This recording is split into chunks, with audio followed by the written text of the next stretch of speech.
Hi there, this is Ranjit, and in this video we'll be doing the unboxing and have a first look at this iPhone 10. This is not known as the iPhone X. As you can see, nowhere it says iPhone X. It's known as the iPhone 10, not the X. And as you can see, I have the 256GB variant, and this is the Indian unit. As you can see, the price is 1,02,000. So certainly on the expensive side. We also get a 64GB variant that is for 89,000. And guys, I have had actually already opened up the box and have set up the phone itself.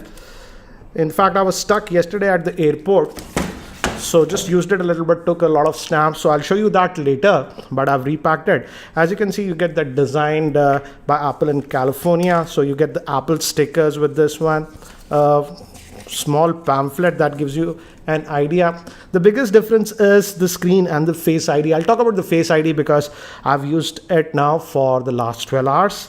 I'll share that experience. So you get the SIM ejector tool with this one. So that's what it's warranty and stuff. So let me keep these things to the side for now. And here is the iPhone itself. As you can see, this is the silver variant. We get this in only two colors, space gray and this silver variant. In fact, the iPhone 8 Plus I had in the space gray variant, so I thought, why not try this one? As you can see, if you notice, this feels a lot smaller, though this one is having a 5.8-inch screen. The iPhone 8 Plus actually has a 5.5-inch screen, but as you can see, this is a lot smaller. This will in fact totally easily fit inside this one. In fact, it is slightly bigger than the regular iPhone 8. So that's what is regarding the size. And regarding the accessories, this is very similar to earlier iPhones. We get a charger. Sadly, this is not a quick charger, though the phone supports quick charging. This is just a normal charger that we are getting. And we get the ear pods, and we also get the Lightning to 3.5mm connector because we don't have a headphone jack even on this one. And we also get the Lightning cable. So in terms of accessories, we are not getting anything special with this iPhone X. It's the same as the iPhone 8 or the 8 Plus. So let me keep this to the side and let's bring this. And as you can see, it's just the screen. We don't have any physical buttons because Apple is utilizing Face ID, and I'll show you that. But here, as you can see, the silver variant has the stainless trim. Even the space gray is stainless steel, but that is in a darker color. So if you want the stainless steel finish, the silver one has it. From the front, both of them are black, as you can see. And here we have the volume rocker. Here your SIM tray, again, single nano SIM. Bottom we have the speaker vent and the Lightning connector, and we have the volume rockers over here and the notification toggle. Again, like the iPhone 8 or the 8 Plus, even the earpiece acts as a speaker, so it gives that stereo effect. So one thing you'll notice is that the power button is a lot bigger on this one. So yeah, it easily fits in your single hand, as you can see, unlike the 8 Plus, where you have to really stretch your hands. So yeah, this easily fits in a single hand. So let me just power this on, and you have to hold the power button, and by the time it actually boots up, let me give you the configuration overview. This iPhone 10 has a 5.8-inch OLED screen with a 19.5:9 aspect ratio, which comes to a 458 ppi. It is powered by the Apple A11 Bionic chip, which is a 6-core processor. It comes with 64 or 256GB of internal storage. It has Face ID. Moving to the camera, it has a dual 12-megapixel rear-facing camera. One is a regular lens, second is a telephoto lens, and both support optical image stabilization. Moving to the front-facing camera, it is a 7-megapixel shooter with the f2.2 lens. It's also IP67 water resistant, and the battery is a 2716 milliamp hour battery. So this is the iPhone 10. Again, as you can see, it's very similar in layout to the regular one, but again, we don't have any home buttons. And to navigate, for example, let's open up Twitter. We're opening, and you see this notch over here. This has the Face ID stuff, that the IR sensors which make it work. So you get this notch, and yeah,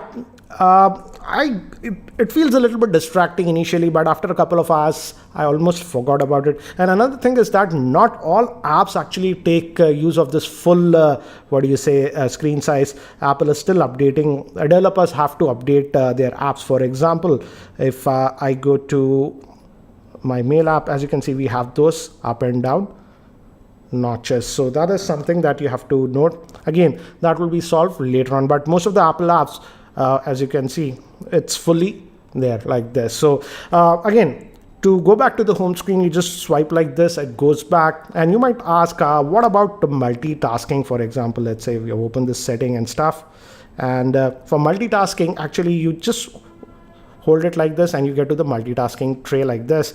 And another thing that I've noticed is, let's say we have for example, let's say the weather app I've opened. Let me just go back, and this Twitter app, and I just want to go back to that weather app. You just swipe from here to here, you can go back, and you just swipe back, you go back to this app. So it's actually easy to switch between the apps like this. You don't have to always use this gesture and get to the multitasking tray. So that is one thing that I have noticed, and in a couple of hours you actually get used to it. So this is easy. Again, I jump between a couple of apps a lot, so this is a lot easier. You just swipe like this and it goes, and to go back to the home, it goes like this. So yes, there is a slight learning curve, but again, yeah, you can grasp it after a couple of hours. And the biggest thing about this is the Face ID. And I tested this one for almost 12 hours, and it actually works even in pitch darkness.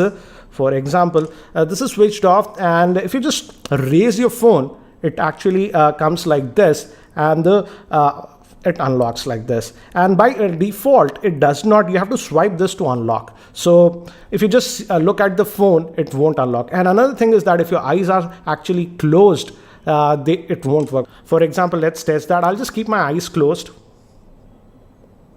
and let me open it now. So only after I open my eyes, it unlocks. I'll again do a different video regarding Face ID if you guys want, in different scenarios. But even in pitch dark, actually it works.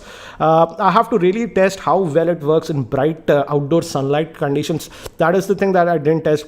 But the Face ID actually works, and this gesture is nice. You don't have to press this power button. You just pull it up, and as you can see, it unlocked. So that works. Let's also look at some of the settings, and if you go to the settings, and let's look at the display. Again, the display actually is really good on this one, so you don't have to worry about that one.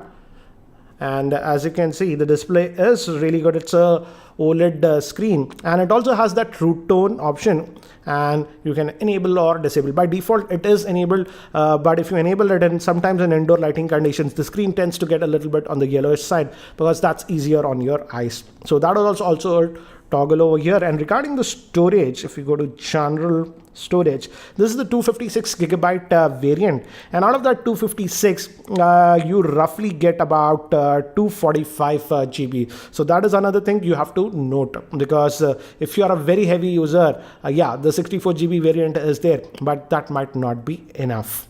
And regarding camera now, even the telephoto lens, that's the 2x zoom, is having optical image stabilization, and the aperture is 2.4, whereas on the iPhone 8 Plus, the telephoto lens simply did not have any optical image stabilization, and it had an aperture of 2.8. So this lets in slightly more light. And another thing is that because of this depth camera with the front facing, it can shoot portraits also. In fact, I shot a few. Let me show you. This, as you can see, is the portrait mode. It gets that background blur.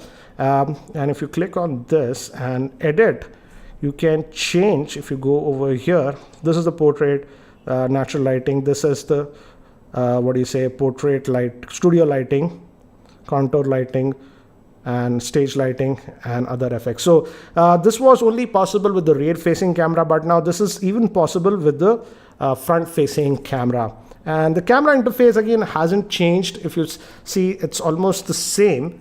And yeah, so we even have the portrait mode here also. So you have that, and it uses the 2x zoom if you use the portrait mode. I've taken a lot of sample shots with this iPhone 10. So here are some of the sample shots that I've taken with this one, so that you can have a quick idea regarding the camera performance. I also took some selfies. So here are some selfies with the same.